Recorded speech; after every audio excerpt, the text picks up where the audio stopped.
I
परब्रह्मलिंगं भजे पांडुरंग पांडुरंग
करू प्रथम नमन दुसरे चरण संतांच्या यांच्या कृपा जाणे कथेचा विस्तार बाबाजी सद्गुरु दास तुका ओम नमो ज्ञानेश्वर करुणा करा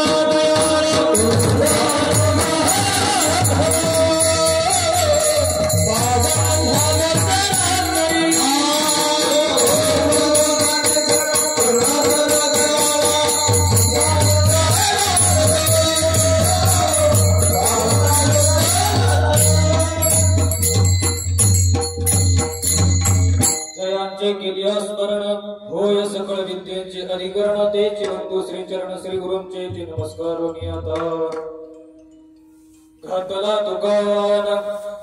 घातला दुकान देती आली या सीदान संत उदार उदार भरले अनंत भांडार किंवा दुसराही पाठ असा आहे अनंत भरले भांडार किंवा अखंड भरले भांडार असं तीनही पाठाने म्हटला जातो हा अभंग संत उदार उदार भरले अनंत भांडार विठ्ठल विठ्ठल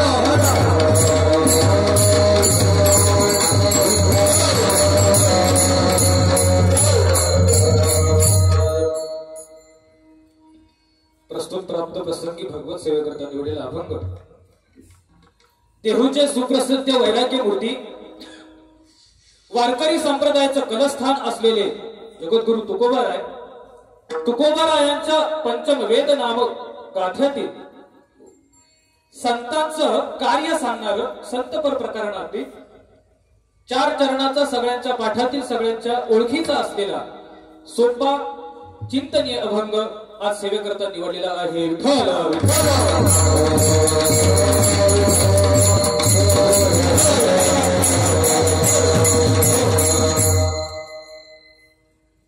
प्रस्तुतच्या अभंगामध्ये संत तुकोबाराय प्रस्तुतच्या अभंगामध्ये संतांची लक्षणं सांगतात किंवा संतांचं कार्य सांगतात संतांचं कार्य सांगत असताना तुकोबाराय म्हणतात संतांनी दुकान उघडलेलं आहे आणि त्या दुकानाचे 4 वैशिष्ट्ये अभंगामध्ये तुकोबाराय सांगतात या संतांनी जे दुकान उघडलेलं आहे त्या दुकानाचं पहिलं वैशिष्ट्य आहे देती आलिया सीदार हे या दुकानाचं पहिलं वैशिष्ट्य या दुकानाचं दुसरं वैशिष्ट्य आहे भरले अनंत भांडार संतांनी जे दुकान उघडलेलं आहे त्या दुकानाचं भांडार अनंत भरलेलं आहे या दुकानाचं दुसरं वैशिष्ट्य या दुकानाचं तिसरं वैशिष्ट्य आहे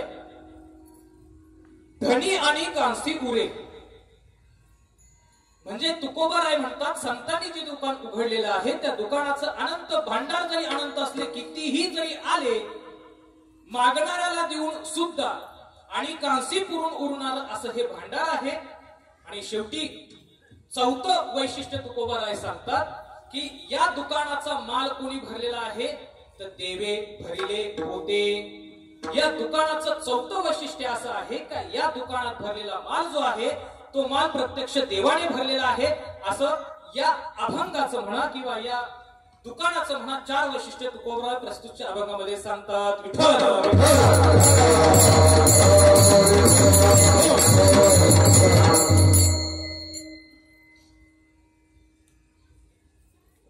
अभंगाच्या चिंतनाकडे ओळण्याच्या आधी हा जो काही जो मेळ जमवला आहे त्यांच्याकरिता 4 शब्द उच्चारणं हे वक्त्याचे आद्य कर्तव्य आहे. हा आपला चालू असलेला अखंडपणे 61वे वर्ष आहे ना, 61वे वर्ष आहे. म्हणजे आमचं अस्तित्वही नव्हतं तेव्हापासून हा सप्ताह चालू आहे आणि आमचं हे जे अस्तित्व आहे तेही या सप्त्यामुळेच आहे. विठ्ठल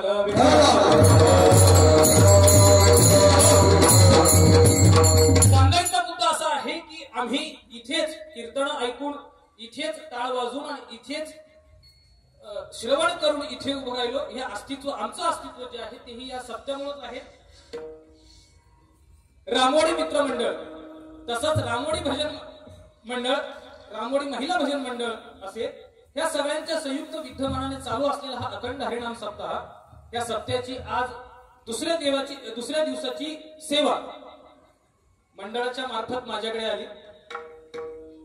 मला माहित नाही पण या मंडळाचं माझ्यावरती काही विशेष प्रेम असावं, कारण ही माझी दुसरी सेवा आहे बरोबर.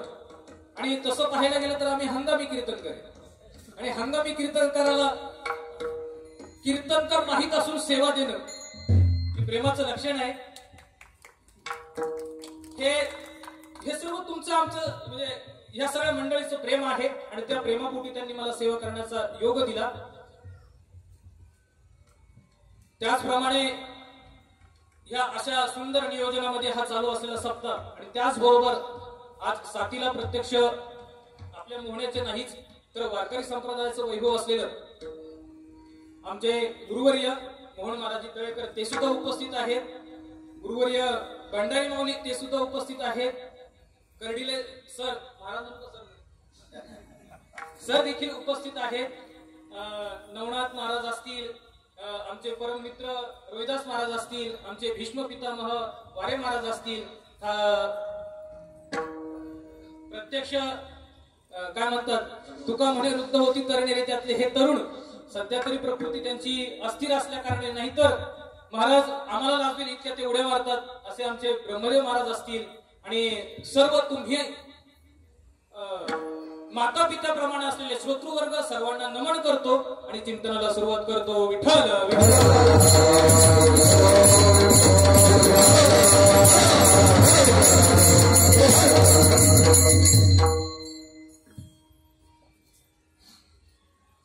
महाराज तुकोबरा या अभंगामध्ये प्रस्तुतच्या अभंगामध्ये दुकानाचा उल्लेख करत आहेत.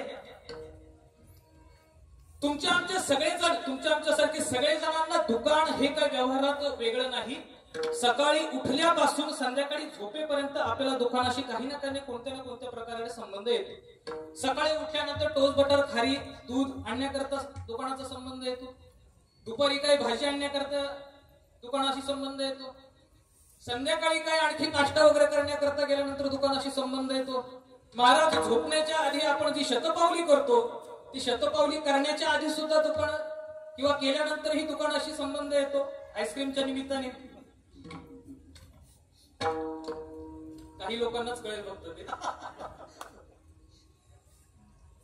अशा कोणत्या ना कोणत्या निमित्ताने आपल्याला दिवस म्हणजे उठल्यापासून संध्याकाळपर्यंत काय होतं दुकानाशी संबंध येतो. मला असं म्हणायचं आहे की जे तुकोबाराय प्रवृत्तीतून निवृत्तीकडे जाण्याचे भाषा करतात, जे तुकोबाराय परमार्थाकडे वाटचाल करा म्हणून आपल्याला हात जोडून विनवणी करतात, जे तुकोबाराय आपल्याला परमार्थ शिकवतात, ते तुकोबाराय परमार्थाची भाषा करत असताना व्यावहारिक दुकानाचा का बरं उल्लेख केला असेल. तुकोबारायांनी माझा प्रश्न लक्षात येतोय का पहा. ज्या तुकोबारायांनी पारमार्थिक गोष्टी सांगण्याकरता त्यांची अभंग रचना त्यांनी केली आणि त्या अभंग रचनेमध्ये त्यांनी व्यावहारिक दुकानाचा उल्लेख करावा. माझ्या मते तुकोबारायांनी या अभंगामध्ये दुकानाचा जो उल्लेख केला असावा तो याकरता केला असावा की तुकोबारायांचे अभंग वाचल्यानंतर लक्षात येतं तुकोबाराय समाजाभिमुख किती बोलतात. तुकोबाराय जरी त्या उच्चतम स्थितीवर जाऊन अभंग रचना जरी करत असले तर तुकोबारायांना समाजाचं भान होतं. तुकोबाराय ज्ञानोबारायांसारखे मनोतज्ञ मनाची तज्ञ कोणी नव्हते. ते समाजाला ओळखत होते, समाजाला काय हवं होतं ते ओळखत होते आणि त्यानुसार अभंगाची रचना म्हणजे थोडक्यात सांगायचं झालं तर ते समाजाची त्यांनी नाडी ओळखली होती आणि त्या समाजाला काय पाहिजे कोणत्या पद्धतीने पाहिजे याचा विचार करून तुकोबाराय काय करत होते अभंग रचना करत होते किंवा तुकोबारायांनी या अभंगामध्ये दुकान या शब्दाची योजना केली असावी. कारण तुम्हा आम्हा सर्व जीवांना रोजच्या जीवनामध्ये किंवा रोजच्या प्रसंगामध्ये ज्याच्याशी संबंध येतो माणसाला एखादी गोष्ट सांगत असताना त्याच्या संलग्न असलेली जर एखादं उदाहरण दिलं तर ते त्याला लवकर पडतं. एखादं उदाहरण जर त्याच्या प्रसंगातलं दिलं तर त्याला पटतं. आता आपले महाराज साणप महाराज त्यांना जर त्यांच्या क्षेत्राशी उदाहरण दिलं तर त्यांना पटेल. कर्डिले सरांना त्यांच्या क्षेत्राशी उदाहरण दिलं तर त्यांना पटेल. म्हणजे समाजाला सांगत असताना समाजानुसार आणि सध्या तुकोबारायांचं सांगतो बरं का तुकोबाराय समाजाला पाहिजे त्या पद्धतीने उपदेश करत होते.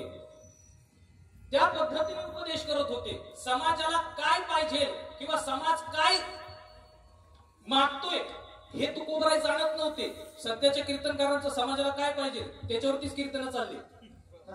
पण तुकोबारायांना समाजाला काय पाहिजे त्यापेक्षा समाजाचा उद्धार कशात आहे त्याचा विचार करून समाजाचा उद्धार करण्याकरता सामाजिक शब्दाचा उच्चार करून तुकोबाराय या अभंगामध्ये दुकान या शब्दाची त्यांनी योजना केली असावी अशा माझ्या मतीला वाटतंय. विठ्ठल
त्यानुसार ते जगाला काय करतात उपदेश करतात. अधिकार तैसा करू उपदेश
करू उपदेश समाजाचा अधिकार पाहतात, श्रोत्याचा अधिकार पाहतात आणि त्यानुसार तुकोबाराय काय करतात श्रोत्यांना म्हणा किंवा तुम्हा सर्वांना उपदेश करतात आणि तू उपदेश करत असताना तुम्हाला उपदेश करत असताना ते आपल्याला रुचेल, आपल्याला पचेल या उदाहरणा देऊन, या उदाहरणाने ते काय करतात, आपल्याला पटवून देतात.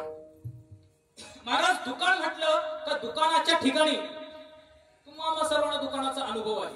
दुकान म्हटलं तर दुकानाच्या ठिकाणी दोन गोष्टी महत्वाच्या आहेत. दुकान म्हटलं तर एक देणारा असतो आणि दुकान म्हटलं तर एक घेणारा असतो. फक्त देणारा असेल तर त्याला दुकान म्हणता येत नाही आणि फक्त घेणारा असेल तर तिथे दुकानाची जी संकल्पना आहे ती पूर्ण होणार नाही. दुकान म्हटलं तर एक देणारा आहे आणि दुकान म्हटलं तर एक देणारा आहे. देणारा कोणाला म्हणावं? ज्याच्याकडे आहे त्याला देणारा म्हणावं, म्हणजे ज्याच्याकडे आहे तो देऊ शकतो. आणि घेणारा कोणाला म्हणावं? ज्याच्याकडे नाही त्याला घेणारा म्हणावं. थोडं एक तात्विक व्याख्या करून तुम्हाला सांगतो. देणारा कोणाला म्हणावं, घेणारा कोणाला म्हणावं? देणारा हा पूर्ण असावा आणि घेणारा हा अपूर्ण असावा. विठ्ठल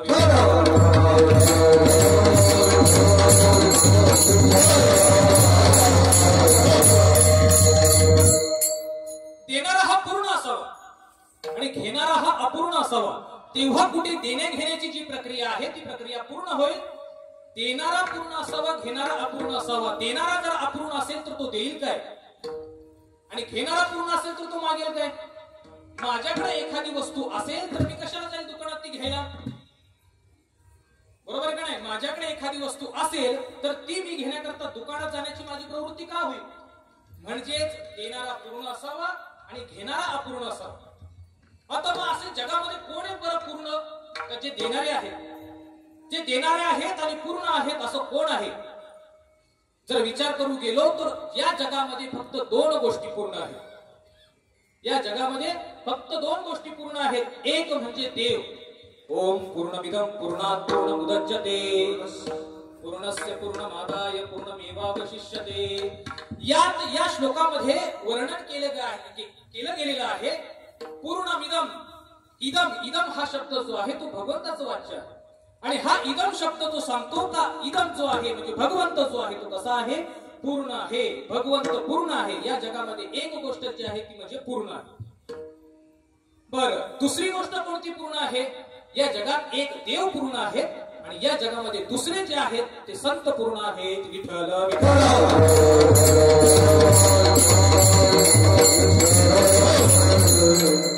देव पूर्ण आहेत, त्याचबरोबर संत पूर्ण कसे याची काही कारण तुम्हाला सांगतो. संत पूर्ण कसे? एका ठिकाणी एकनाथ महाराज सांगतात संत पूर्ण आहेत. त्याचं कारण ते असं सांगतात की संत काय करतात? आपण जी इच्छा त्यांच्या समोर प्रगट करतो, आपण जे मनोरथ त्यांच्या समोर प्रगट करतो, एकनाथ महाराज म्हणतात की संत ते काय करतात? पूर्ण करतात. एका जनार्दनी संत पूर्ण करती मनोरथ. ज्या अर्थी ते पूर्ण करतात त्या अर्थी ते कोण आहेत? ज्या अर्थी आपलं मनोरथ पूर्ण करतात त्या अर्थी ते कोण आहेत? संत. संत कोण आहेत? पूर्ण आहेत. पूर्ण केला पूर्ण केला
पूर्ण केला मनोरथ. संतांनी आपला मनोरथ पूर्ण केला आणि जे पूर्ण करतात ते कोण आहेत? पूर्ण आहेत. पूर्ण असल्याशिवाय ते मनोरथ पूर्ण करू शकत नाहीत. इथे काही शंका अशीही उत्पन्न होऊ शकते, जे आपल्याला देतात ते पूर्ण असतात का, किंवा जे आपल्याला देतात ते परिपूर्ण आहेत का, अशी जर शंका असेल, आपण त्या शंकेवरती नंतर विस्तार करणार आहोत. संत आपला मनोरथ पूर्ण करतात म्हणून ते पूर्ण आहे. एका ठिकाणी ज्ञानोबाराय साधूचं वर्णन करत असताना ज्ञानोबाराय असं म्हणतात, जे ज्ञानगंगे नहाले पूर्णत्व जेवणी झाले. संतांचं शांतीसी आले पालवणवे. जे ज्ञानगंगे नहाले पूर्णत्व जेवढी झाले. इथे ज्ञानोबाराय संतांचं किंवा ह्या सज्जनांचं वर्णन करत असताना ज्ञानोबाराय म्हणतात की जे ज्ञानगंगेत नहालेले आहेत आणि हे असे परिपूर्ण असलेले ते कोण आहेत? ते संत आहेत.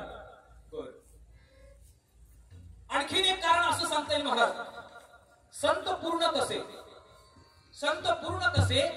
संतांच्या कार्यात्व अवच्छेदकाने संत पूर्ण कसं असं सांगायचं झालं तर तुकोबाराय सांगतात, संत आणि देव पूर्ण आहे म्हटल्यानंतर संत आणि देव हे जर निमित्त मात्राने वेगळे असतील, हे जर फक्त निमित्त मात्राने वेगळे असतील, तर देव पूर्ण म्हटल्यानंतर संत ही पूर्ण होईल.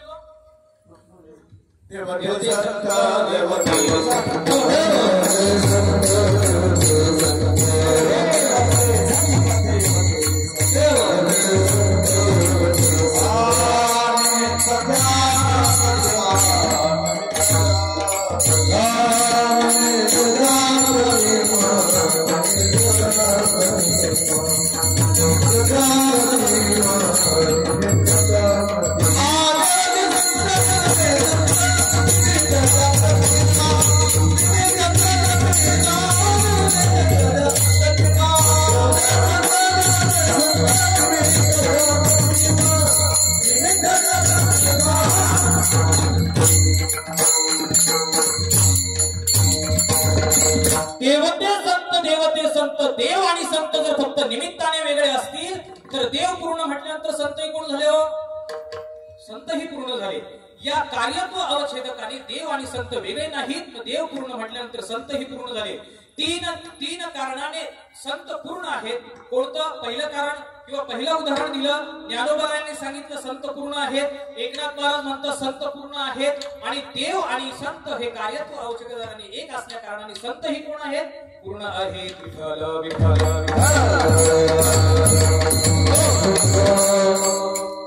महाराज देव पूर्ण आहे, संत पूर्ण आहेत. मग या जगात उरलं कोण? या जगात उरलं कोण? मग जगात पुढे आहे जड. जडाच्या बाबतीत घेण्या देण्याचा काही संबंधही राहत नाही. जड घेतही नाही, देतही नाही. पण त्याच्या ठिकाणी पूर्ण अपूर्णचा काही प्रश्नही उरला नाही. संत झाले, देव झाले, संत झाला, जड झाले. आता उरलं कोण? आता उरलं तो तुम्हा आम्हासारखा जीव. देव पूर्ण आहे, संत पूर्ण आहे, जडाचा तर इथे प्रश्नच नाही. मग अपूर्ण तो कोण आहे? अपूर्ण कोण आहे? तर तो जीव आहे. जीव कसा अपूर्ण आहे? जीव कसा अपूर्ण आहे? कारण जीव घेणारा आहे. जीव घेणारा आहे. मी थांबून म्हणतो बरं का, नाही तर तुम्ही म्हणाल हा जीव घेणारा आहे. जीव घेणारा आहे. संत आणि देव देणारे आहे आणि जीव घेणारा आहे. मराठी भाषेमध्ये कुठे थांबायचं यालाही खूप महत्व आहे बरं का. कारण आपल्या भारतीय भाषांमध्ये व्याकरणाला खूप महत्व आहे. एका चोराला सतत चोरी करताना पकडलं जायचं. उलटा चोर होता. सतत चोरी करताना त्याला पकडलं जायचं आणि प्रत्येक वेळेस तो म्हणायचा मला माफ करा, पुढच्या वेळेस मी चोरी करणार नाही. त्याला सोडून दिलं जायचं. सानप महाराजांसारखे दयाळू पोलीस असतात. प्रत्येक वेळेस चोरी केल्यानंतर तो पकडला जायचा. साधी मोठी छोटी मोठी चोरी करायचा. चोरी करताना तो पकडला जायचा. प्रत्येक वेळेस त्याला काय करायची? माफी मागितल्यानंतर सोडून दिलं जायचं. किती वेळा सोडणार? एकदा सोडलं, दुसरं दोनदा सोडलं, तिसऱ्यांदा सोडलं. किती वेळा सोडणार? पोलिसही काय झाले कंटाळले. त्याला म्हटले अरे बाळा, अरे किती वेळा चोरी करून काय सांगून तुला काय आम्ही दमलो. आता तू एक काम कर, आम्हाला लिहून दे, मी चोरी करणार नाही. आणि केल्यास शिक्षा करावी. तोही महात्मा हुशार होता. त्याने लिहून दिलं जी चोरी करणार नाही केल्यास शिक्षा करावी. त्याने लिहून दिलं आणि साहेबांनी त्यांनी लिहून दिलं जे सही केलेलं कागद ठेवून दिला. 2 दिवसांनी पुन्हा चोरी करताना पकडला गेला. 2 दिवसांनी चोरी करताना पकडल्यानंतर त्याला पोलीस म्हणाले, अरे काय रे, तुला आत्ता परवा तुझ्याकडून लिहून घेतलं ना, मी चोरी करणार नाही, चोरी केल्यास शिक्षा करावी, परत चोरी केलीस. तो म्हटला, साहेब काय लिहिलंय बघू द्या बरं मला एकदा, वाचा तर खरं ते काय लिहिलंय. त्याने काय लिहिलं होतं बघा, हेच वाक्य लिहिलं होतं. त्याने लिहिलं होतं, मी चोरी करणार नाही. नाहीच्या पुढे जो पूर्ण विराम किंवा स्वल्प विराम द्यायचा होता तो त्यांनी नाहीच्या नंतर देण्याऐवजी नाहीच्या आधी दिला. मी चोरी करणार स्वल्प विराम नाही केल्यास म्हणून चोरी केली. विठ्ठल सांगायचा उद्देश असा आहे का जीव घेणारा आहे, संत आणि देव देणारे आहे. म्हणून जीव कोण आहे? अपूर्ण आहे. जीवाच्या अपूर्णत्वेबाबत विचार करत असताना 3 कारण आपल्याला सांगता येतील जीव अपूर्ण का.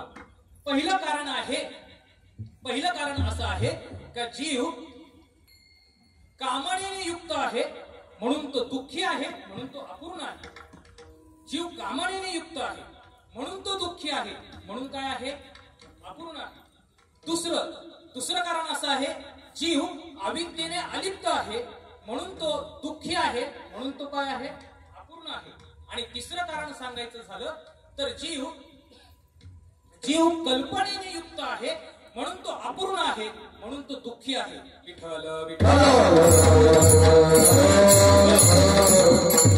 3 कारण जीवाच्या अपूर्णत्वाबद्दल सांगितली. नीट लक्ष देऊन ऐका. पहिलं कारण सांगितलं, जीव कल्पनेने युक्त आहे म्हणून तो दुःखी आहे. महाराज, जीव कल्पना करतो. कल्पना म्हणजे तरी काय? नसलेल्या गोष्टीची आशा करणं, नसलेल्या गोष्टीची अपेक्षा करणं किंवा नसलेली गोष्ट आहे याचा विचार करणं, याला म्हणतात कल्पना. कल्पना विद्यार्थी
असं गायन ऐकल्यानंतर पुढचं विसरून जातो ना माणूस. कल्पना अविद्या तेने झाला जीव, माया उपाधी शिव बोली जेवी. नाथ बाबा सांगतात कल्पना अविद्या तेने झाला जीव. माझे तिन्ही जी कारण आहेत ती कारण एकाच चरणामध्ये नाथ बाबांनी सांगून टाकले. कल्पना अविद्या तेने झाला जीव. आपण पाहत होतो जीव अपूर्ण आहे कारण जीव कल्पनेने व्याप्त आहे. जीव कल्पनेत अडकलेला आहे, त्यामुळे तो दुःखी आहे. कल्पनेने माणूस खूप दुःखी होतो महाराज. आणि ती कल्पना बरेच कीर्तनकार एक उदाहरण सांगून जातात. कल्पना म्हणजे काय? वस्तूच्या ठिकाणी आलेलं ममत्व म्हणा किंवा वस्तूच्या ठिकाणी नसलेली जी इच्छा आहे ती म्हणा. वस्तू असलेली वस्तू जितकी दुःख देते ना त्याच्यापेक्षा जास्त दुःख नसलेली वस्तू देते. आणि नसलेली वस्तू जी दुःख देते त्याला म्हणतात कल्पना. बरेच कीर्तनकार उदाहरण देतात पहा की नवरा बायको असतात, ते रात्रीच्या वेळी झोपलेले असतात आणि विचार करत असतात. त्यात नवरा म्हणतो का अरे का ग आपल्याला मुलगा झाला तर कुठे झोपेल? ती म्हणते थोडं बाजूला सरका तिथे झोपेल. आणखीन एक झाला तर कुठे झोपेल? सगळ्यांनी ते उदाहरण ऐकलेलं आहे. मला त्या उदाहरणात वेळ घ्यायचा नाही. पण शेवटी काय होतं, तिकडे सरका म्हणत असताना तो माणूस खाली पडतो. पडल्यानंतर त्याचं काय कंबर मोडतो वगैरे, त्याला इजा होते. महाराज असलेल्या मुलाने इजा केली का नसलेल्या मुलाने? नसलेल्या मुलाने इजा केली. दुःख कोणामुळे झालं? असल्यामुळे झालं का नसल्यामुळे झालं? यालाच म्हणतात कल्पना. यालाच म्हणतात कल्पना. असलेल्या गोष्टी तितक्या दुःख देत नाही तितक्या त्या गोष्टीबद्दल असलेली म्हणजे जी गोष्टीबद्दल असलेली आसक्ती. एक साधू महात्मे होते आणि त्या साधू महात्म्यांचा मोठा शिष्य परिवार होता. आणि त्या शिष्य परिवाराने साधू महात्म्यांची गुरुपौर्णिमा साजरी करायचा त्यांनी विचार केला. गुरुपौर्णिमा साजरी करायचा मोठा सोहळा करूयात. मोठा सोहळा केल्यानंतर त्यांनी योजना केली, आयोजना केली आणि मोठ्या सोहळ्याचं त्यांनी काय केलं, कार्यक्रम ठेवला.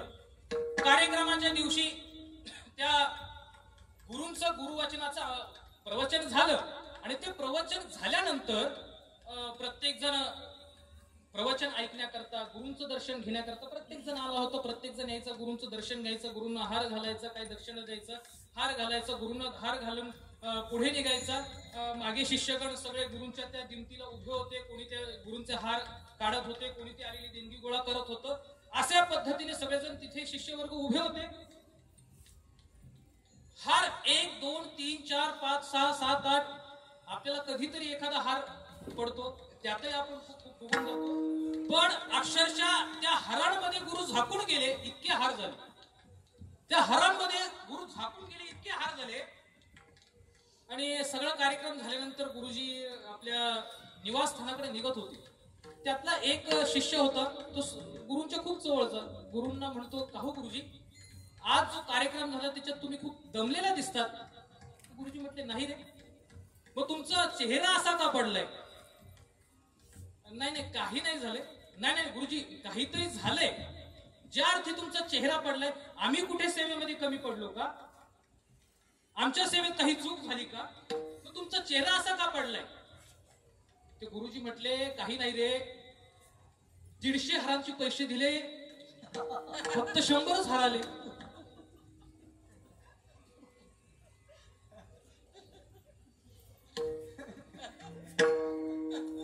समजेल उद्या सकाळपर्यंत.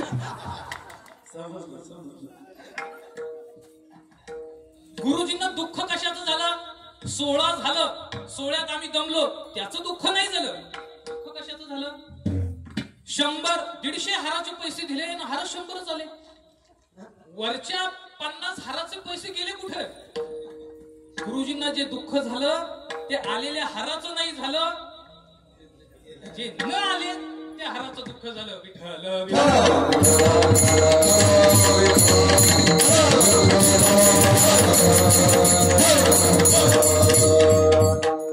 महाराज, अशीच गंमत आहे. जे नसतं ना त्याचीच माणसं कल्पना करतो. भरतवाराने खूप त्याने कथा सांगितली, ती कथा सांगून काही वेळ घेणार नाही. पण नसलेल्या गोष्टी जेवढ्या दुःख देतात ना, असलेल्या गोष्टी सुद्धा तेवढ्या दुःख देत नाहीत. आणि माणूस नेमकी त्या नसलेल्या गोष्टीतच अडकलेला असतो.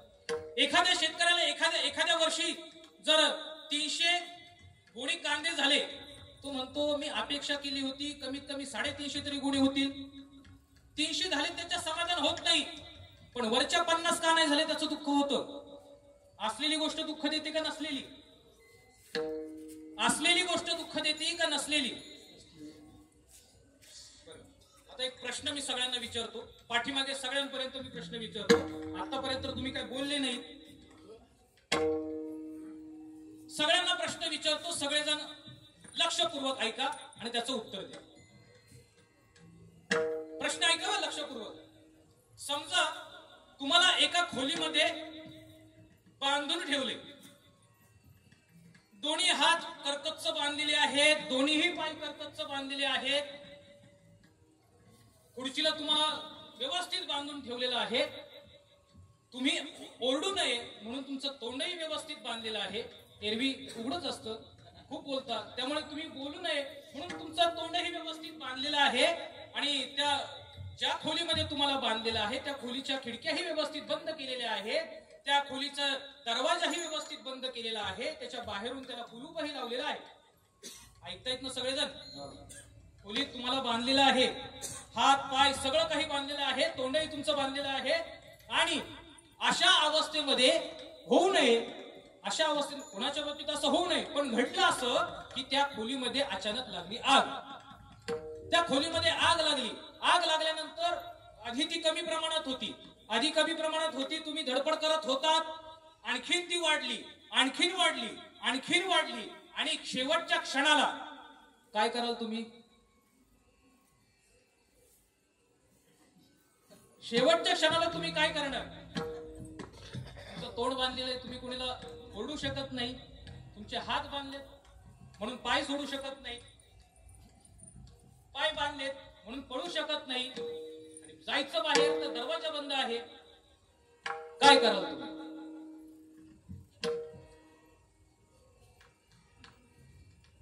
प्रत्येकाला विचारलं बरं का, काय कराल तुम्ही? चालू देऊ का सकाळपर्यंत? तुम्ही प्रश्न ऐकला सगळ्यांनी? काय होती प्रश्नाची सुरुवात? समजा तुम्हाला एका खोलीमध्ये बांधलेलं आहे, कर्कच्च बांधलेलं आहे, तोड बांधलेलं आहे, आणि त्या खोलीला लागली आग. समजा त्या खोलीतून बाहेर पडायचं कसं? हा समजा जो आहे तो काढून टाका, तुम्ही खोलीच्या बाहेर. विठ्ठल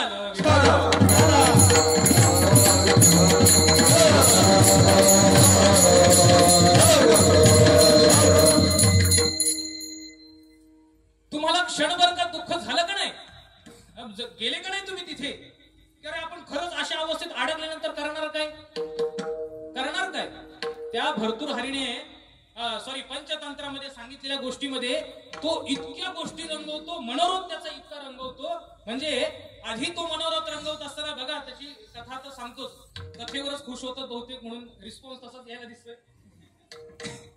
काय झालं? एक होता याचक आपल्या भाषेमध्ये त्याला काय म्हणतात? भिकारी. त्या याचकाने रोज काय करायचं, तो आपलं काही मागून आणायचं, मागून आणल्यानंतर आपलं पोट भरायचा, उदरनिर्वाह त्यात करत होता, आणि भिक्षाटन करत असताना त्याला त्याच्यामध्ये काय मिळायचं? पीठही मिळायचं. त्याला कोरडान्न म्हणतात. ते कोरडं पीठही मिळायचं. ते पीठ एका मडक्यामध्ये भरत होता, मडक्यामध्ये तो भरून ठेवत होता. असं करता करता करता एके दिवशी त्याने ते मडकं पिठाने भरलं. पिठाने भरलेलं मडकं त्याने रस्सीने बांधलं, आणि आपल्या गावाकडे शिंक असतं ना, त्या शिंकाला बांधून, शिंकाला बांधतात. का बरं म्हणतात माहिती का तुम्हाला? माहिती का शिंकाला का बांधतात बरं? जुने आजी सांगतील शिंकाला का बरं बांधलं जायचं.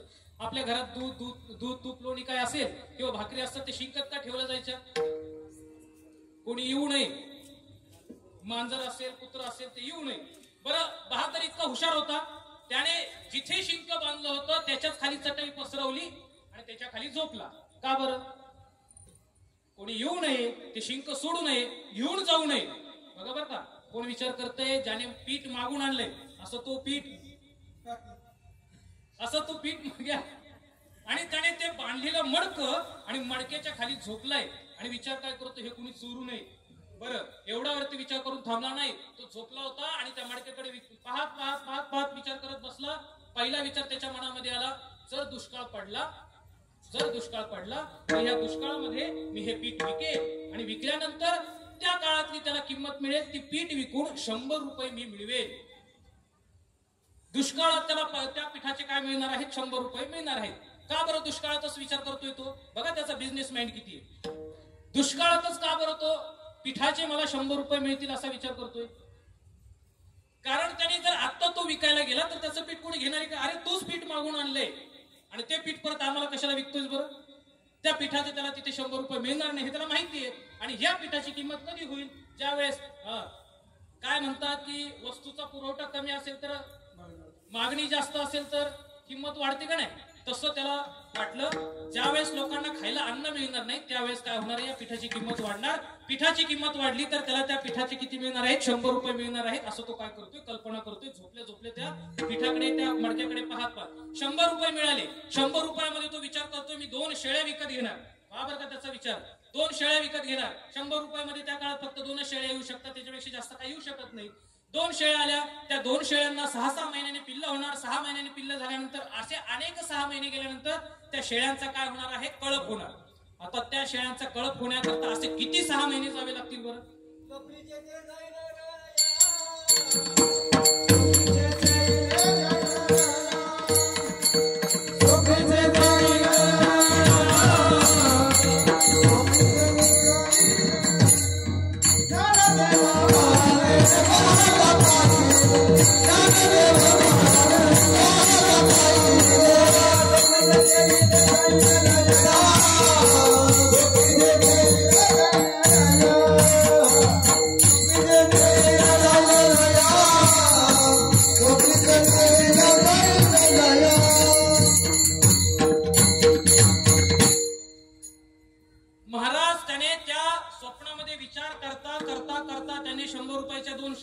शेळ्यांचा कळप झाला. त्या शेळ्यांच्या कळपातून काही शेळ्या विकल्या. त्या विकून त्याच्यातून गायी विकत घेतल्या. थोडासा मी धावता तो दृष्टांत सांगतो. गायी विकत घेतल्या. त्या गायी विकल्यानंतर त्या गायींनाही काय झालं? पिल्ल झाले. त्यांचाही कळप झाला. त्या गायी विकून त्याने त्या गायीमधून म्हशी विकत घेतल्या. म्हशी विकत घेतल्यानंतर त्या म्हशींनाही काय झालं? पिल्ल झाले. त्यांचाही कळप झाला. आणि त्या काही म्हशी विकून त्यातून त्याने घोडे विकत घेतले. त्याला माहिती 100 रुपयामध्ये काही घोडं विकत मिळणार नाही म्हणून त्याने वाट पाहिली. म्हशीपर्यंत वाट पाहिली. विचार कुठे करतोय माहिती ना? तो कुठे झोपलाय? मडक्याच्या खाली झोपलाय. तुम्ही इथे झोपू नका. तो झोपलाय. तो विचार करेपर्यंत घोड्यापर्यंत आला. घोड्यांनाही पिल्ल झाली. त्या घोड्यांना पिल्ल झाल्यानंतर अनेक घोडे झाले आणि ते घोडे विकल्यानंतर त्याच्याकडे इतका पैसा आला का त्याने त्या घोडे विकल्यानंतर त्याने त्याच्यातून काय केलं? सोनं विकत घेतलं. आताच्या काळातलं आहे बरं का, तो त्या काळातला आहे. त्याने त्या घोडे विकून सोनंही विकत घेतलं. बरं त्याच्याकडे इतकं सोनं झालं. त्या सोन्यातून त्याने एक मस्त छान असा बंगला राजवाडा बांधला. त्याचं सोनं पाहून, त्याचं ऐश्वर्य पाहून, त्याचा राजवाडा पाहून एका श्रीमंत ग्रहस्थाने त्याला काय दिली? आपली रूपवान कन्या, वयात आलेली कन्या त्याला दिली आणि त्याचं लग्नही झालं. कुठे? स्वप्नात. विसरू नका बरं का.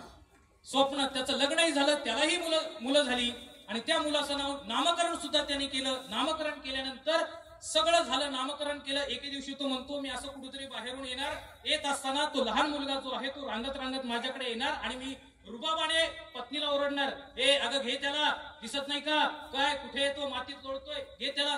तीही माझं ऐकणार नाही. आणि तेवढ्यात असं होणार, बाजूला एक कुत्र त्याच्या जवळ येणार आणि त्या कुत्र्याला पाहून ते लहान मुलगा घाबरणार. साहजिकच आहे. आणि ते लहान मुलगा घाबरल्यामुळे त्याची भीती दूर करण्याकरता मी काय करणार? तो म्हणतो बरं का, मी काय करणार? लाकडाची काठी उचलतो त्या कुत्र्याला बदडतोच असं म्हणून त्यांनी खरंच लाकडाची काठी उचलली आणि त्या कुत्र्याला बदडलं. कोणत्या? स्वप्नातल्या कुत्र्याला बदडत असताना काय झालं? काठीने ते मडकं फुटलं. तसं सगळं पीठ त्याच्या अंगावरती सांडलं. मेहनतीने कमवलेलं पीठ कशाने वाया गेलं? कल्पने. कल्पना करत बसला तो. मेहनतीने कमवलेलं पीठ त्याने काय झालं? वाया गेलं. तसंच तिथे खाली श्लोकही व्यवस्थित मस्त आलेला आहे. त्याच्या खाली श्लोक सांगून आता मी वेळ घेणार नाही. पण कल्पनेमध्ये जीव अडकतो आणि त्या कल्पना पूर्ण नाही झाल्या आणि त्यामुळे त्याला दुःख होतं. म्हणून जीव काय आहे? अपूर्ण हे विठ्ठल.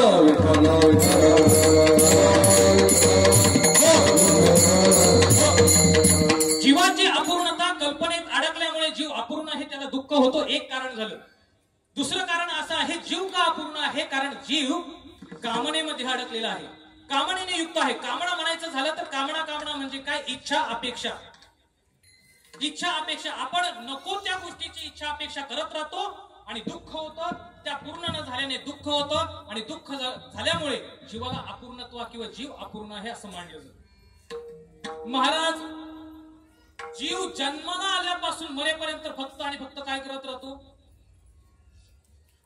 इच्छा करत राहतो, अपेक्षा करत राहतो, आकांक्षा करत राहतो, जन्माला आल्यापासून मरेपर्यंत. थोडं पुढे जाऊन सांगू, थोडं पुढे जाऊन सांगू, इथून पुढे नाही. महाराज, जीव जन्माला येण्याच्या आधीपासून मरेपर्यंत नाही, मेल्यानंतरही त्याच्या इच्छा कमी होत नाही, त्याच्या इच्छा संपत नाही. तुम्ही म्हणा महाराज असं कसं शक्य आहे? जन्माला आधीपासून, जन्माला येण्याच्या आधीपासून महाराज, तो पोटात असताना त्या मातेला खाण्याची इच्छा होती. काय काय खाण्याची इच्छा होती आपण ते सांगायला नको माहिती. कोणाला चिंच खाण्याची इच्छा होती, कोणाला तिखट खाण्याची इच्छा होती, कोणाला माती खाण्याची इच्छा होती. त्या ज्या काही इच्छा आहेत त्या इच्छा कोण बरं करत असतं? त्या पोटात असलेला जीव करत असतो. म्हणजे त्या जीवाची पोटात असल्यापासून इच्छा सुरू होते. जन्माला आल्यानंतर आल्याबरोबर त्याला दुधाची इच्छा होते, आल्याबरोबर. मग त्याच्या पुढच्या इच्छा सांगायला नको. आणि मेल्यावरती तरी इच्छा थांबतील, मेल्यावरती तरी इच्छा थांबतील नाही महाराज. मेल्यावरती सुद्धा त्याच्या इच्छा थांबत नाहीत, मेल्यानंतरही त्याच्या इच्छा आहेत. कसं ते? तुमच्या आमच्याकडे मेल्यानंतर 10व्या दिवशी काय केलं जातं? 10व्या दिवशी काय केलं जातं? पिंडदान केलं जातं. बघा, बऱ्याच ठिकाणी पिंडदान केल्यानंतर त्या पिंडाला कावळा शिवल्यानंतर असं समजतो, कसं समजलं जातं असं की त्या गेलेल्याच्या इच्छा ज्या आहेत त्या पूर्ण झाल्यात आणि तो गेला, म्हणजे जीव आता मुक्तीच्या मार्गाकडे लागला. महाराज, असं पाहिलंय बऱ्याच ठिकाणी, जो माणूस गेलाय त्याच्या नावाने पिंडदान करत असताना, त्या पिंडदान करत असताना लवकर कावळा शिवतच नाही. म्हणून घरातले काहीतरी विचार करतात, बाबा का शिवत नाही पिंड, का शिवत नाहीये? म्हणून आमक्याला पाया पडायला आण, तमक्याला पाया पडायला आण, ही म्हातारी पाया पडायला आणतात, तो म्हातारा पाया पडायला आणतात, कावळा शिवत नाही. नातूला आणतात, शिवत नाही. याला आण, त्याला आण, काही केला कावळा शिवतच नाही. मग त्यात एक म्हातारा थोडस अनुभवी असतो आणि तो म्हणतो, त्यांना काय आवडत होतं? तो म्हटलं त्यांना ते आवडत होतं. ते म्हटलं ते ठेवा बरं, ते ठेवा बरं. आहे असं का? ते ठेवल्यानंतर कावळा शिवला. कशाचं कारण आहे? माणूस गेल्यानंतर सुद्धा 10व्या दिवशी सुद्धा त्याला काय होतंय? गेलेल्या जीवाला इच्छा होती आणि त्या इच्छेपोटी तो काय करतोय? एका गावातली एक सासू वारली, आपल्या गावात नाही, एका गावातली एक सासू वारली. सासू वारल्यामुळे हे सुनेंनी मोठमोठ्याने रडायला सुरुवात केली. आणि ते सुनांचं रडणं म्हणजे काय? सासूसाठी रडे सून, भावांतरीचं भिन्न. ते कशा करता रडत असतं ते त्यांनाच माहिती. पण रडून रडून त्यांनी आकांत केला. 10व्याच्या दिवशी विधी केला गेला. तो विधी केल्यानंतर पिंड ठेवला गेला. पिंड ठेवल्यानंतर कावळा शिवण्याची वाट पाहता इकडे प्रवचनकार प्रवचन करत आहेत आणि आमच्याकडे काय होतं? कावळा शिवल्याशिवाय प्रवचन करायला प्रवचन पण सुद्धा आमच्याकडे पद्धत आहे. कावळा शिवल्याशिवाय प्रवचनकाराला का ते प्रवचन सोडता येत नाही. हा म्हटलं माझं भांडवल संपलं, आता किती वेळ चालू द्यायचं? कावळा काही शिवेना. कावळा शिवत नाही. लोकांनी अरे याला पाया पडायला आणा, त्याला पाया पडायला आणा, आमक्याला पाया पडायला, तमक्याला पाया पडायला, सगळ्यांना पाया पडायला आणलं, पण कावळा काही शिवेना. त्यात त्या आजीची मुलगी सुद्धा आली होती. ती खूप रडत होती. ती रडता रडता सगळ्यांचं हे कार्यक्रम झाल्यानंतर ती त्या पिंडाजवळ गेली. तिने दर्शन घेतलं आणि दर्शन घेतल्याबरोबर ती म्हणते, आई अगं तू निवांत जा, तुझ्या ह्या 2 सुनेकडे पाहिलं मी आहे. पटकन कावळा शिवला बघा, पटकन कावळा शिवला. त्या म्हातारीची अपेक्षा होती माझ्यानंतर या सुनीने माझं हे सगळं जमवलेलं आहे, त्याची नको वाटोळं करायला, म्हणून तो कावळा शिवत नव्हता. म्हणजे माणसाला जन्माला येण्याच्या आधीपासून जन्मापासून मरेपर्यंतच नाही तर मेल्यानंतर ही माणसाच्या इच्छा अपेक्षा काय पुऱ्या होत नाहीत. इच्छा अपेक्षा पुऱ्या होत नाहीत, कामनेत तो अडकलेला आहे. यामुळे तो काय आहे? दुःखी आहे. तो दुःखी आहे म्हणून कोण आहे? अपूर्ण आहे विठ्ठल. आपला मुद्दा भरकडून देऊ नका. जीव अपूर्ण आहे त्याचं आपलं पहिलं कारण पाहिलं. जीव अपूर्ण आहे कारण जीव अपेक्षा करतोय. जीव अपूर्ण आहे कारण जीवाच्या इच्छा पूर्ण होत नाही. जीव दुःखी आहे. आणि शेवटचं कारण आहे की जीव अविद्येने व्याप्त आहे. जीव अविद्येने व्याप्त आहे. अविद्या म्हणजे काय? की आत्मस्वरूपाचं असलेलं अज्ञान, त्याला म्हणतात अविद्या. माणसाला कोण मी आहे करावे विचार का संतांना सांगावं लागतं बरं? कारण जीव विसरलाय मी कोण आहे, म्हणून संतांना सांगावं लागतं. म्हणून संत आपल्याला सांगतात आपण कोण आहोत. आपल्या स्वतःच्या स्वरूपाचा त्याला काय पडलेला आहे? विसर पडलाय. आणि विसर पडल्या कारणाने त्याला काय होतंय? दुःख होतं. आणि दुःख असल्या कारणाने जीव काय आहे? अपूर्ण आहे विठ्ठल.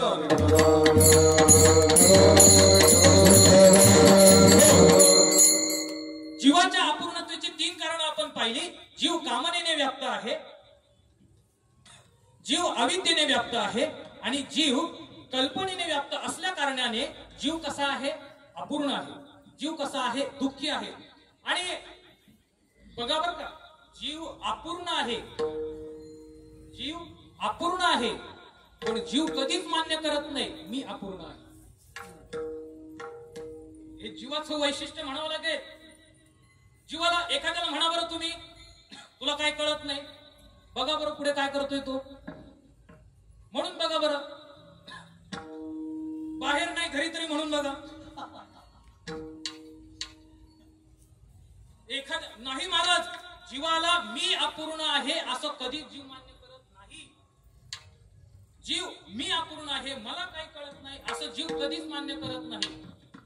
महाराज,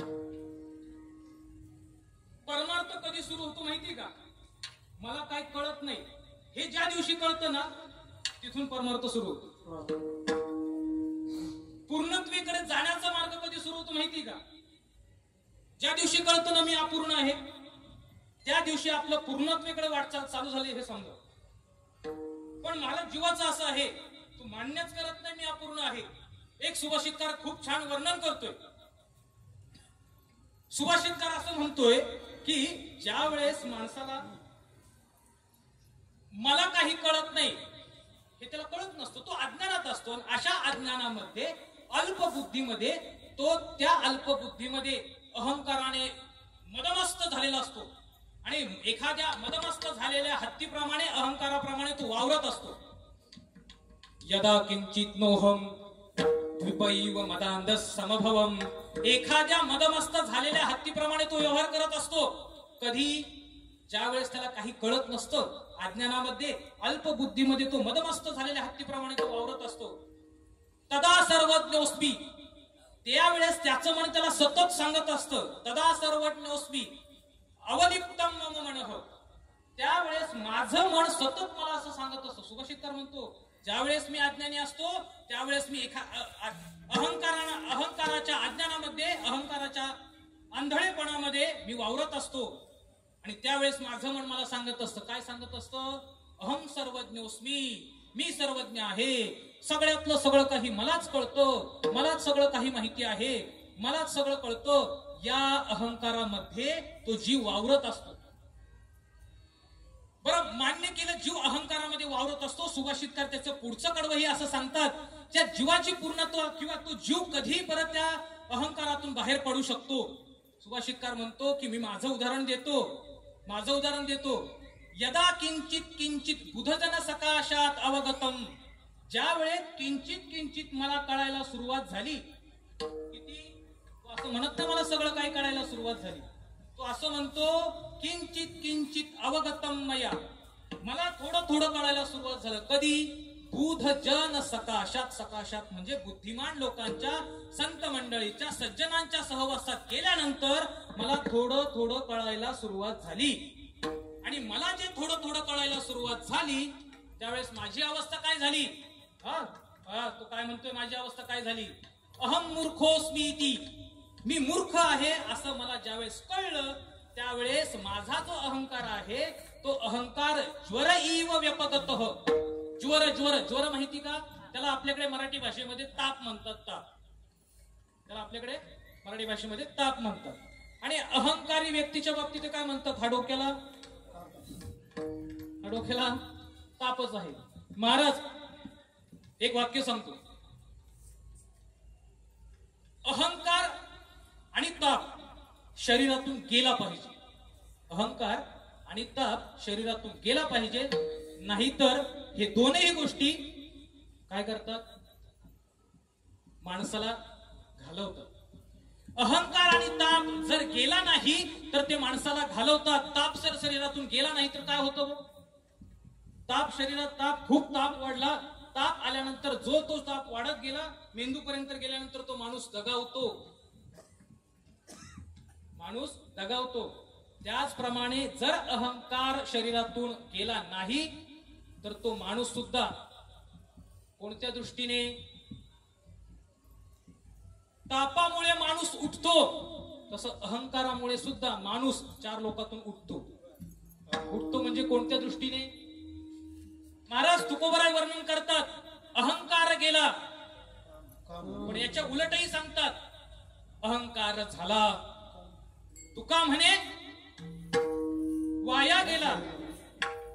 अहंकार जर माणसाच्या ठिकाणी नाही गेला ना, तो अहंकार माणसाला घालवल्याशिवाय राहत नाही. महाराज किती मोठ्या पदावरती असो, कोणत्याही मोठ्या क्षेत्रातला असो, त्याला सगळ्यातलं सगळं काही जरी कळत असलं, पण जर तो अहंकार असेल तर त्या अहंकाराने माणूस वाया गेल्याशिवाय राहत नाही.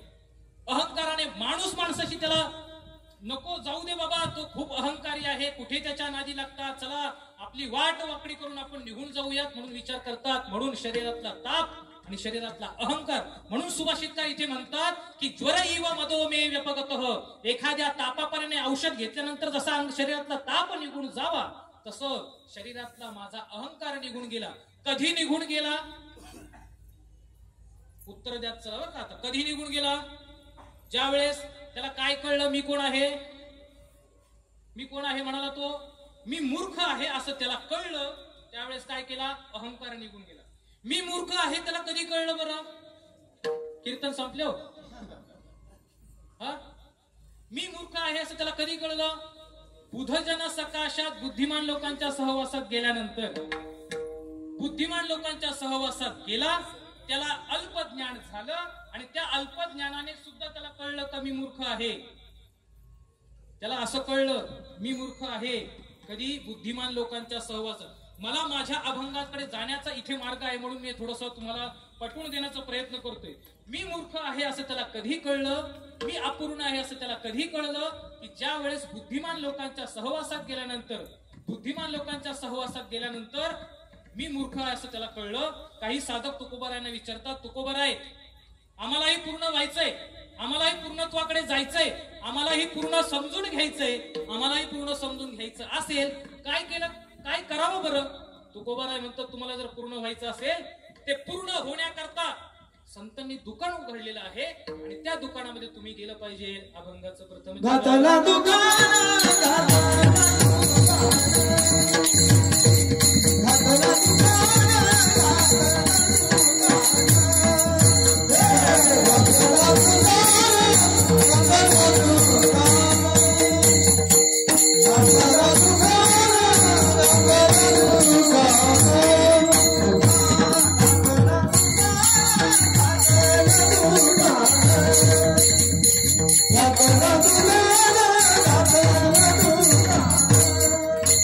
Oh,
जीवाने तुकोबरायांना विचारलं जर मला पूर्ण व्हायचं असेल तर काय केलं पाहिजे, तर तुकोबराय म्हटले तुला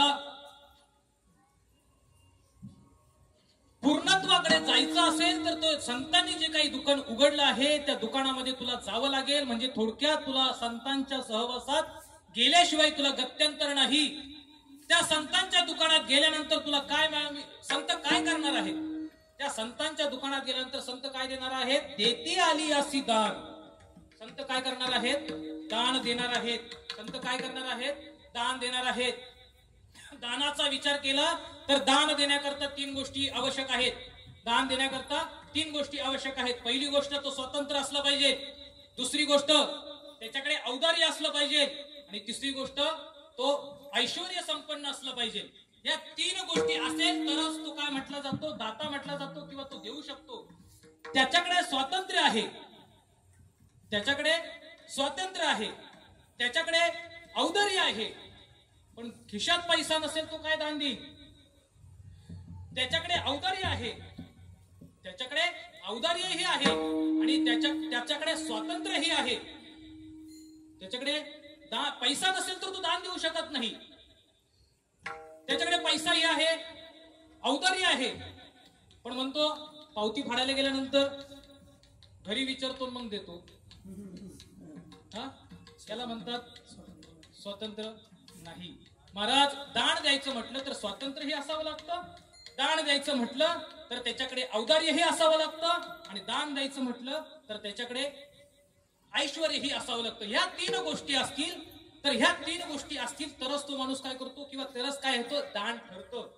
महाराज मग इथे एक शंका निर्माण होते, संतांच्या ठिकाणी कसलं औदार्य आलं, संतांच्या ठिकाणी कसलं ऐश्वर्य आलं.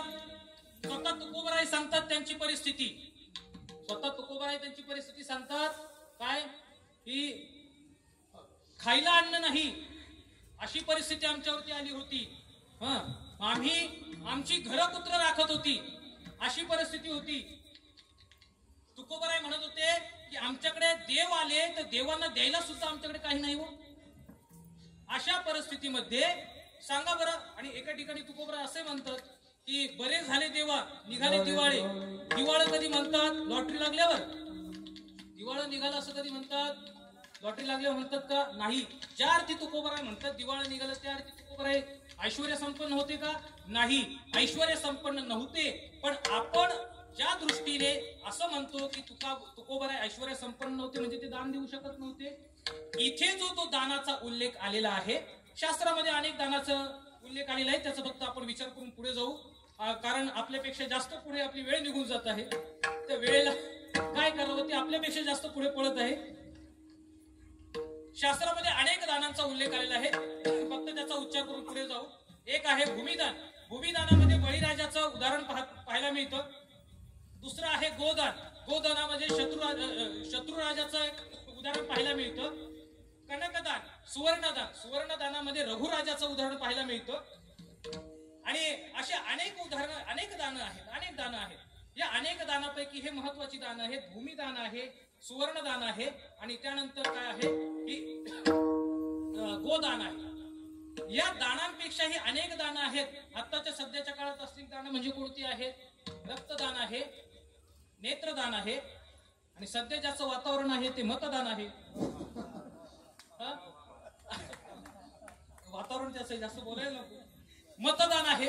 याच्या व्यतिरिक्त पहा, या सर्व दानांमध्ये, या सर्व दानांचा जर विचार केला, तर सर्व दानांमध्ये एक दान सगळ्यात श्रेष्ठ आहे असं शास्त्र सांगतं. नान्नोदकम समम दानम, अन्नदानम समम दानम न. अन्नदानापेक्षा अन्नदानासारखं श्रेष्ठ दान नाही. बरं, अन्नदान श्रेष्ठ आहे, बाकीच्या दानांचं काय झालं मग? बाकीची दानं श्रेष्ठ नाहीत का? बाकीची दानं श्रेष्ठ आहेत, ती त्या पद्धतीने. कारण असं म्हटलं जातं, एका ठिकाणी स्वतः भगवंत म्हणतात की दान द्यायचं असेल तर आपल्याला पात्र अपात्रेचा विचार करावा लागतो. दान द्यायचं असेल तर आपल्याला त्या मर्यादा येतात की पात्र अपात्रेचा विचार करावा लागतो. पण अन्नदान देण्याकरता पात्र अपात्रेचा विचार करावा लागत नाही. तुकोबराय म्हणतात सर्वभूती द्यावे अन्न. पुढे काय आहे? द्रव्य पात्र पात्र पात्र विचारून सगळ्यांना अन्नदान द्यावं.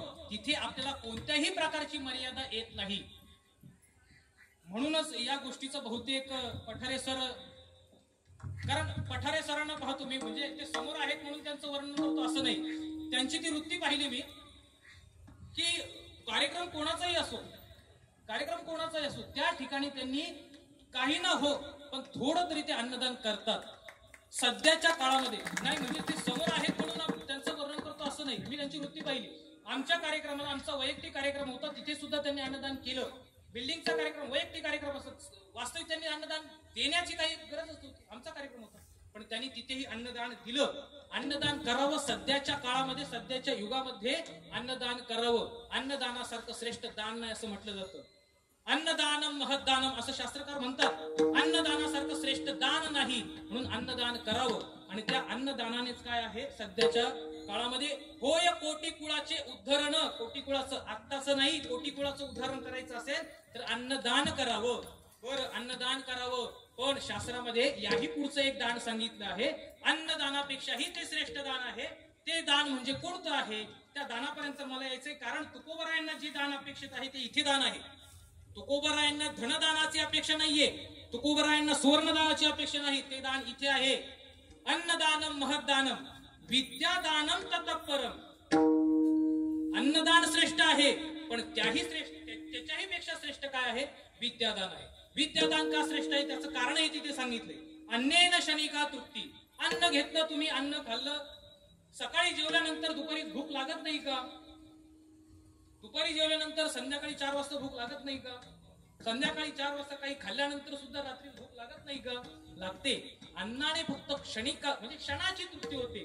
अन्नेन शनिका तृप्ती यावत जीवंत विद्या. पण ज्ञानाची जी तृप्ती आहे ती ज्ञानाची तृप्ती यावत जीवंत तृप्ती. तुम्ही जोपर्यंत आहे, तुम्ही जोपर्यंत आहे तेवढंच नाही, तर माणसाला मुक्त करण्याकरता सुद्धा जे उपयोगी पडतं ते म्हणजे ज्ञानदान आहे. विठ्ठल विठ्ठल.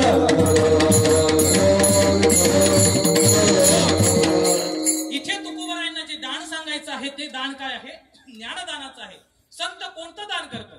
संत कोणतं दान करतात? संत दुसरं तिसरं कोणतंही दान करत नाही. संत जे दान करतात ते आहे ज्ञानदान आहे.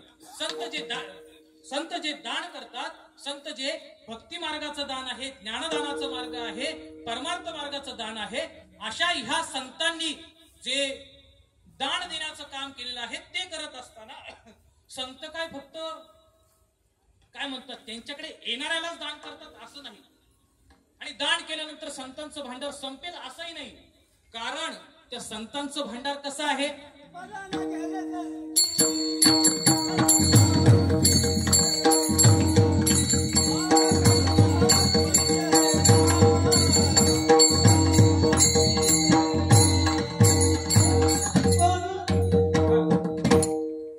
वेळ कमी आहे आपल्याकडे, त्यामुळे मी थोडं धावतं घेतोय. संत जे दान करत आहेत, संतांचं दान कसं आहे? संत दान करत असताना संतांना उदारता विशेषण दिलेलं आहे. संत उदार उदार अखंड भरले भांडार. संत कसे आहेत? उदार आहेत. एकदा सांगून तुकोबरायांना जमलं नाही म्हणून संत म्हणतात उदार आहेत. संत कसे आहेत? उदार आहेत. इतके संत उदार आहेत, इतके संत उदार आहेत की संतांचं जे काही भांडार आहे ते भांडार कसं आहे? काहीही केल्या न कमी पडणार, अखंड म्हणा किंवा अनंत म्हणा, असं ते संतांचं काय आहे? भांडार आहे. विठ्ठल विठ्ठल.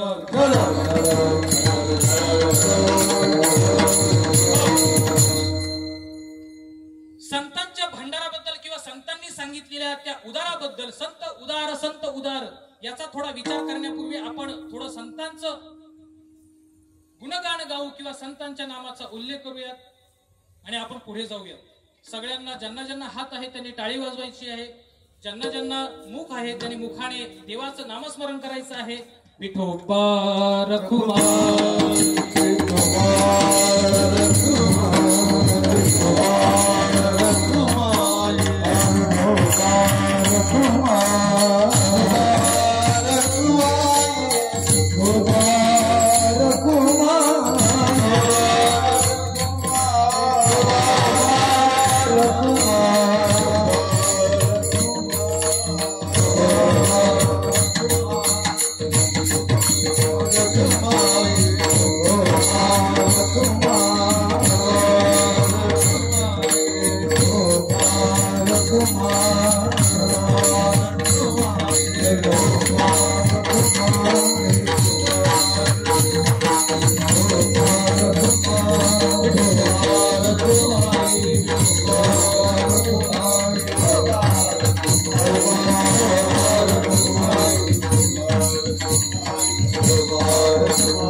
घातला दुकान देती आलिया सिदान संत उदार उदार अनंत भरले अनंत भंडार.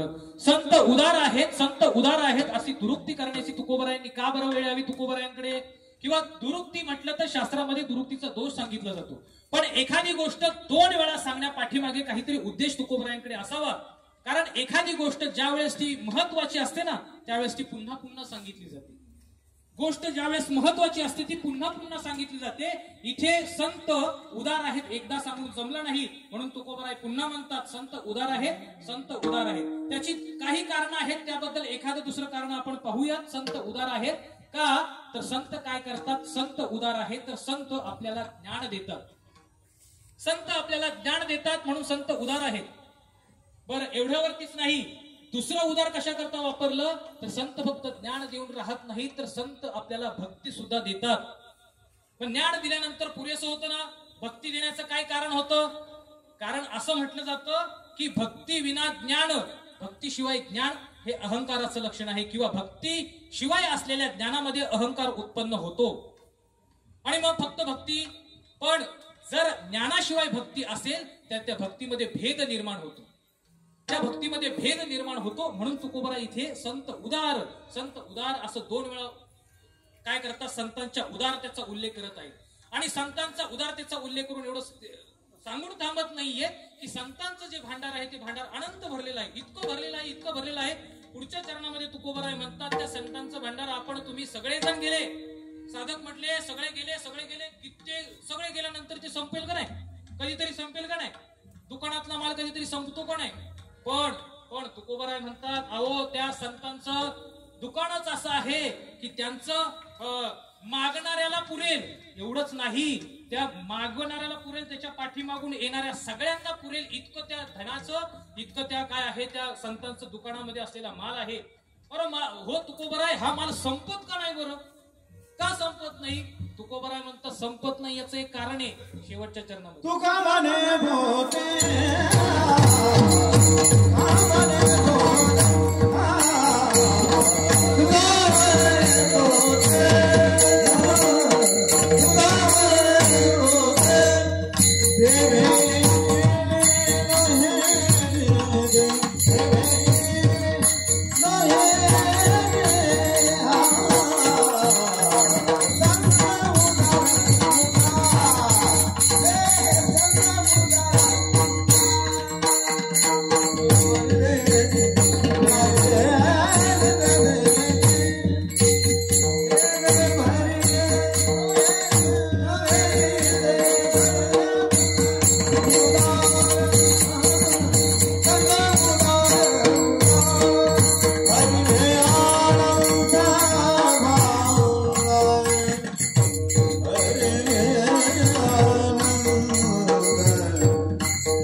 संतांचं भांडार का कमी होत नाही त्याचं कारण किंवा त्याचं उत्तर तुकोबराय शेवटच्या चरणात देतात. कारण संतांचं जे भांडार आहे, संतांचं जे दुकान आहे, त्या दुकानाचा माल भरणारा प्रत्यक्ष भगवंत आहे.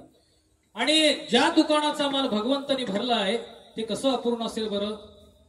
म्हणून संतांचं हे जे भांडार आहे ते भांडार सगळ्यांना देऊन उरेल इतकं आहे. त्या संतांचं भांडार किंवा त्या संतांचं दुकान ते जे आलेत त्यांनाही काही असेही शंका उत्पन्न करतात की देती आली अशी दान, व संत फक्त जे येतात त्यांनाच दान देतात का. हा, संत फक्त देतात त्यांना दान करत नाहीत. संतांकडे येणारे आणि संतांकडे न येणारे, म्हणून तर तुकोबाराय आपल्याला कळवळीने सांगतात ना, लागून या पाया विनवितो तुम्हा. का बरं तुम्ही सगळ्यांना सांगतात. संत आपल्याला कळवळीने सांगतात, सतत आपल्याला ते जागा करतात, सतत जागा करतात. अरे अरे उठा जागे व्हारे आता. का हे का सांगतात तुकोबाराय. फक्त जे आलेत त्यांनाच ते दान करतात असं नाही. तर इथे देती आली अशी दान, इथे मुमुक्षू जो आहे तो मुमुक्षू जर आपल्या इच्छेने संतांकडे गेला तर त्याचं नक्कीच ते काय करतात, संत दान देतात. संतांचं उदारता पाहून संतांचं उदारता किती आहे तर संत आलेत त्यांनाही देतात, जे न आलेत त्यांनाही देतात. असं हे संतांचं काय आहे, दुकान आहे. ज्ञानेश्वर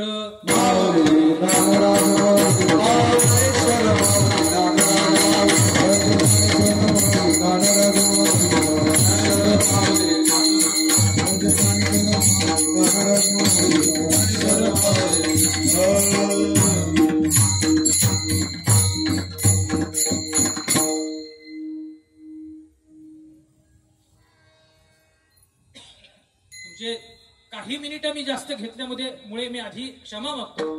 कारण आपली वास्तविकता वेळ होती 8:30 ते 10:30, पण सुरू झालं 9 वाजता. त्यामुळे मी 11 वाजेपर्यंत संपवण्याचा मी प्रयत्न करत होतो. पण काय ते घड्याळ पुढे पळत होतं. आणि आम्ही असे हे काय म्हणतात, जर स्वयंपाक बनवणारी सुगरण असेल ना ती कोंड्याचाही मांडा करते. पण आम्ही हे नवशिके असल्या कारणाने आम्हाला काय ते वेळेत जमवता आलं नाही बघा. पण असं जेवढं शक्य झालंय गुरूंच्या कृपेने, भगवंताच्या कृपेने सांगण्याचा प्रयत्न केला. जे काही आहे ते गुरूंचं आहे, गुरूंचा कृपाप्रसाद आहे, भगवंताचा कृपाप्रसाद आहे, आई वडिलांचे आशीर्वाद आहेत, तुम्हा सर्व संतजनांचे आशीर्वाद आहेत. आणि जे काही न्यून आहे ते माझ्या बुद्धीचे दोष आहेत. वास्तविक पाहायला गेलं तर या आठवड्यामध्ये खूप प्रवास झाल्या कारणामुळे थोडासा अशक्तपणा, थकवा जाणवतो. मागे फॅन लावलाय तरी पाठीमागून भिजलोय मी अर्धा. त्याची कारण अनेक असू शकतात. एवढी रती महारथी असल्यानंतर माणसाच्या म्हणजे तिथपासून इथपर्यंत सगळे रती महारथी तुम्ही ऐकणारे सगळेजण श्रुतवर्ग सगळेजण जाणते जाणकार आहेत. आणि त्या कारणाने थोडस बोलायलाही त्रास होत होतो. पण मी भगवंताने माझ्याकडून ती सेवा करून घेतली. तुम्ही सुद्धा तासभर 2 तास काय मला ते सहन केलं. तुमचेही आभार मानतो. या 2 छान कलाकारांनी एकदा त्यांच्याकरता टाळ्या होऊ द्या. हे उभरते कलाकार आहेत आणि त्यांच्याकरता टाळ्या झाल्याच पाहिजे. महाराज इथे आल्यानंतर ते किती वाजवतात त्यापेक्षा ते इथे येऊन वाजवतात त्याला किंमत. त्यांना किती येतं त्यापेक्षा ते इथे येऊन वाजवतात याला किंमत आहे. महाराज येत नाहीत इथे. सांगा बरं यांच्या वेळेतले किती तिथे किती आहेत. इथे आले पाहिजे. इथे आले पाहिजेत. हे आपल्या धर्माचं भूषण आहे. ते आपण जपलं पाहिजे. ते पुढच्या पिढीपर्यंत गेलं पाहिजे. आणि ते जाण्याकरता अशा ह्या मंडळींचं काय आहे योगदान आहे. आपण म्हणतो फक्त पुढच्या पिढीने केलं पाहिजे. त्यांचं कौतुक करा. त्यांचं कौतुक करायला ते पुढे करणार आहे. म्हणून यांचं सुद्धा खरंच कौतुक आहे. त्या दोघांनीही खूप छान साथ दिली. त्याचबरोबर आपले पेटी मास्तर गायकवाड दादांनी खूप छान साथ दिली. आपले फक्त स्वर द्या थोडा. आम्ही बेसूर असल्यामुळे आम्हाला स्वराची गरज नाही. ते म्हटले आता आभार वाटले. हा भार काही सहन होईना बंद करून टाकला त्यांनी. आभाराचा भार काही सहन होईना. असो गमतीचा विषय आहे. आपले स्वरतज्ञ असलेले आपल्या गुरुजींनी सुद्धा साथ केली. भंडारी मौली असतील, कर्डिले सर असतील, नवनाथ दादा असतील आणि या सगळ्यांनी मला साथ दिली त्याबद्दल सगळ्यांचे आभार आहेत. तुम्ही आम्ही सगळे बसलेले असतील, पाठीमागे बसलेले असतील, उभे असतील, इकडे तिकडे सगळीकडे बसलेले झोपलेले सगळे, या सगळ्यांना मी आभार मानतो. सगळ्यांचे आभार मानतो आणि माझे शब्द मी इथेच थांबवतो. चालेल. जय विठ्ठल.